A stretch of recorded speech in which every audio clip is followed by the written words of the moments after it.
ಚಳ್ಳಕೆರೆ ನಗರ ಅಭಿವೃದ್ಧಿಗೆ ಹಾಗೂ ಸ್ವಚ್ಛತೆಯನ್ನು ಕಾಪಾಡುವಲ್ಲಿ ಸಾರ್ವಜನಿಕರ ಸಹಕಾರ ಮುಖ್ಯ ಎಂದು ಚಳ್ಳಕೆರೆ ನಗರಸಭೆ ಪೌರಾಯುಕ್ತೆ ಡಾಕ್ಟರ್ ನಾಗವೇಣಿ ಮನವಿ ಮಾಡಿದರು. ನಗರಸಭೆ ಕಚೇರಿಯಲ್ಲಿ ಸುದ್ದಿಗಾರರೊಂದಿಗೆ ಮಾತನಾಡಿದ ಅವರು, ನಗರದಲ್ಲಿ ಮುಖ್ಯ ರಸ್ತೆಗಳ ಅಗಲೀಕರಣ ಕಾರ್ಯ ಶೀಘ್ರವೇ ಆರಂಭವಾಗಲಿದೆ. ಶಿಥಿಲಾವಸ್ಥೆಯಲ್ಲಿರುವ ನಗರಸಭೆ ವಾಣಿಜ್ಯ ಮಳಿಗೆಗಳು ತೆರವುಗೊಳಿಸಲಾಗುವುದು ಎಂದು ತಿಳಿಸಿದರು. ರಸ್ತೆ, ಚರಂಡಿ ಹಾಗೂ ಖಾಲಿ ನಿವೇಶನಗಳಲ್ಲಿ ಕಸ ಹಾಕುವವರ ವಿರುದ್ಧ ಕಠಿಣ ಕ್ರಮ ಕೈಗೊಳ್ಳಲಾಗುವುದು ಎಂದರು. ಬೀದಿಗಳಲ್ಲಿ ದನಗಳನ್ನು ಬಿಡುವವರಿಗೆ ದಂಡ ವಿಧಿಸಲಾಗುವುದು ಎಂದು ಎಚ್ಚರಿಸಿದರು. ಈಗಾಗಲೇ ಬೀದಿಯಲ್ಲಿರುವ ದನಗಳನ್ನು ವಶಕ್ಕೆ ಪಡೆದು ಗೋಶಾಲೆಗೆ ಸಾಗಿಸಲು ಆರಂಭವಾಗಿದೆ. ನಗರದ ಸಮಗ್ರ ಅಭಿವೃದ್ಧಿಗೆ ಸಾರ್ವಜನಿಕರ ಸಹಕಾರ ಅಗತ್ಯವಿದೆ ಎಂದು ಹೇಳಿದರು. ನಗರಸಭೆಯೊಂದಿಗೆ ಕೈಜೋಡಿಸಬೇಕು ಎಂದು ಕರೆ ಕೊಟ್ಟರು. ಇದಕ್ಕೂ ಮುನ್ನ ನಗರದ ಉತ್ತರ ಪಿನಾಕಿನಿ ನದಿ ಸೇತುವೆ ಬಳಿ ಪೌರಕಾರ್ಮಿಕರಿಗೆ ಸ್ವಚ್ಛತೆ ಕಾರ್ಯಕ್ಕೆ ಚಾಲನೆ ನೀಡಿ ಮಾತನಾಡಿದರು. ವಾರ್ಡು ವಾರು ಚರಂಡಿ ಮತ್ತು ಕಾಲು ನಿವೇಶನಗಳ ಸ್ವಚ್ಛತೆ ಕಾರ್ಯ ನಡೀತಿದೆ ಎಂದು ಹೇಳಿದರು. ಮನೆಯಲ್ಲಿ ಉತ್ಪತ್ತಿಯಾಗುವ ಕಸವನ್ನು ಪ್ರತ್ಯೇಕವಾಗಿ ಸಂಗ್ರಹಿಸಿ ಪ್ರತಿದಿನ ಮನೆ ಬಾಗಿಲಿಗೆ ಬರುವ ನಗರಸಭೆ ಕಸ ಶೇಖರಣಾ ವಾಹನಕ್ಕೆ ನೀಡಬೇಕು.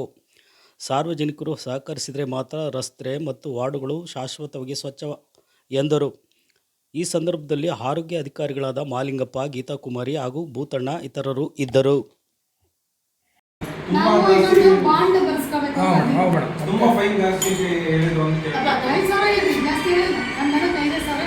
ಮೇಡಮ್ ಈಗ ನಾವು 5,000 ಹೇಳಿದ್ವಿ, ಆತ್ರಿ ಮೇಡಮ್ 5,000. ಯಾಕಂದ್ರೆ ನಿಮ್ಮ ನಗರಸಭೆ ಅಲ್ಲ, ನಿಮ್ಮ ನಗರಸಭೆನೇ ಹೇಳ್ತೇವೆ.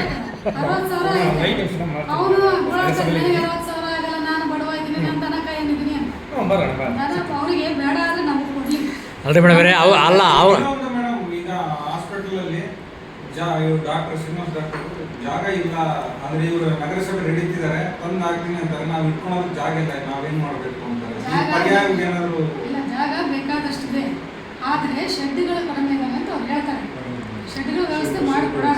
ಆಮೇಲೆ ನಮ್ಮ ತಾಲೂಕಲ್ಲಿ ನಮ್ಮ ಶಾಸಕರ ಇಂಟ್ರೆಸ್ಟ್ ಮೇಲೆಗೆ ಬಹಳಷ್ಟು ಗೋಶಾಲೆಗಳಿದೆ. ಒಂದೇ ಗೋಶಾಲೆ ಇಲ್ಲ, ನಿಮಗೆ ಗೊತ್ತಿದೆ ಎಷ್ಟೊಂದು ಕಡೆ ಎಲ್ಲ ಗೋಶಾಲೆ ಇದೆ. ಅಲ್ಲಿ ವ್ಯವಸ್ಥೆ ಆಗಿಲ್ಲ, ಇನ್ನೊಂದು ಗೋಶಾಲೆಯಲ್ಲಿ ಮೇಡಮ್ 10 ಎಕರೆ ಐತೆ ಮೇಡಮ್, ಅದು ನಡೀತದೆ. ಇಲ್ಲಿ ತಾಣದಲ್ಲಿ ಹಾಕಿ 4 ಜನದವಾಗಿ 40 ಜನ ಸರಿದಾರಿ ಬರ್ತಾರೆ. ಈಗ ಮೇಡಮ್ ಬರೀ ತರಕಾರಿ ಮಾರ್ಕೆಟ್ ಹಿಡಿತೀರಾ ಅಥವಾ ನಗರದ ಎಲ್ಲ ಕಡೆ ಹಿಡಿತೀರಾ?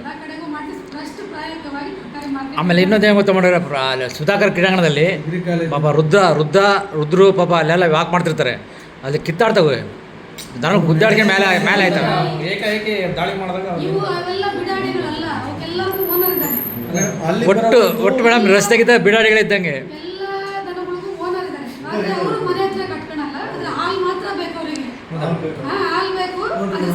ಅಲ್ಲಿ ಕ್ರೀಡಾಂಗಣದಲ್ಲಿ ಹೆಂಗೆ ಎಮ್ಮೆಗಳು ಬರ್ತದೆ. ಇಲ್ಲಿ ಮೇಡಮ್ ಎಷ್ಟು ತರಕಾರಿ ಮಾರ್ಕೆಟ್ ಕೂಡ ಹೇಳಿದ್ವಿ, ಎಲ್ಲರ ಕಸ ಹಾಕಿ ಎತ್ತಾಕ್ ಬಿಡ್ತೀವಿ, ಇಲ್ಲಿ ಇಡಕ್ಕೆ ಬಿಡೋದಿಲ್ಲ. ಅವ್ರಿಗೆ ಫಸ್ಟ್ ಸರಿ ಆಗ್ಬೇಕು ಮೇಡಮ್. ಆಮೇಲೆ ಅಲ್ಲಿ ನಾವು ಹಸಿ ಕಸ ಸಂಸ್ಕರಣಾ ಘಟಕ ಒಂದು ಮಾಡಿದ್ವಿ, ತರಕಾರಿ ಮಾರ್ಕೆಟ್ ಒಳಗೆ ಮಾಡಿದ್ವಿ. ಆ ತರಕಾರಿ ಏನು ವೇಸ್ಟ್ ಬರ್ತದಲ್ಲ ಅದನ್ನೆಲ್ಲ ನಾವು ಆ ಮಿಷಿನ್ ಒಳಗೆ ಹಾಕಿದ್ರೆ ಗೊಬ್ಬರ ಆಗಿ ಹೊರಗೆ ಬರ್ತೀವಿ. ಅದು ಕೂಡ ಜನರಿಗೆ, ರೈತರಿಗೆ ನಾವು ಕಡಿಮೆ ಬೆಲೆಯಲ್ಲೇ ಗೊಬ್ಬರ ಕೂಡ ಕೊಡ್ತೀವಿ. ಗೌರ್ಮೆಂಟ್ ರೇಟ್ 1 ರೂಪಾಯಿನ ಎಷ್ಟು ಮಾಡ್ತೀವಿ. ಅವ್ರಿಗೆ ಓದನೆ ಬಿಟ್ಟಿದ್ದೀನಿ. ಈಗ ಅವ್ರು ಅಲ್ಲೇ ತರಕಾರಿ ವೇಸ್ಟ್ ಎಲ್ಲ ಇದ್ರೆ ಸಾಯಂಕಾಲ ಗಾಡಿ ಕೊಟ್ಬಿಟ್ರೆ ಅಲ್ಲೇ ಇದೆ ಸಂಸ್ಕರಣಾ ಘಟಕ ತರಕಾರಿ ಮಾರ್ಕೆಟ್ ಈಗ ಅವ್ರಿಗಾದ್ರೂ ನಾವೇನು ಮಾಡಿದ್ದೀವಿ ಅಣ್ಣ, ಅಲ್ಲಿ 3 ಜನ ಸಿಬ್ಬಂದಿ ಬಿಟ್ಟಿದ್ದೀವಿ. ಆ ಮಿಷಿನ್ ರನ್ನಿಂಗು ಇರುತ್ತೆ. ಈ ಕಡೆ ಏನು ಅಂಗಡಿಯವರು ಅವರೇ ಪಾಪ ಈಗ ಎಲ್ಲರೂ ಅವರೇ ಕಸ ಅಂದರು ಎಲ್ಲ ಇದು ಮಾಡ್ಕೊಂಡು ಕಸನ ಸ್ವಲ್ಪ ನಮಗೆ ಕೊಡ್ತಾ ಇದ್ದಾರೆ. ಡೈಲಿ ಅಂದರೆ ನನಗೇನು 24 hours ಕ್ಲೀನ್ ಆಗಿರಬೇಕು ಅವ್ರಿಗೆ ತರಕಾರಿ ಮಾರ್ಕೆಟಲ್ಲಿ. ಮೊದಲಾದ್ರೆ ವಾರಕ್ಕೆ 2 ಸರಿ ಕ್ಲೀನ್ ಮಾಡಿಸ್ತಾ ಇದ್ದೀವಿ. ಶನಿವಾರ ಮತ್ತು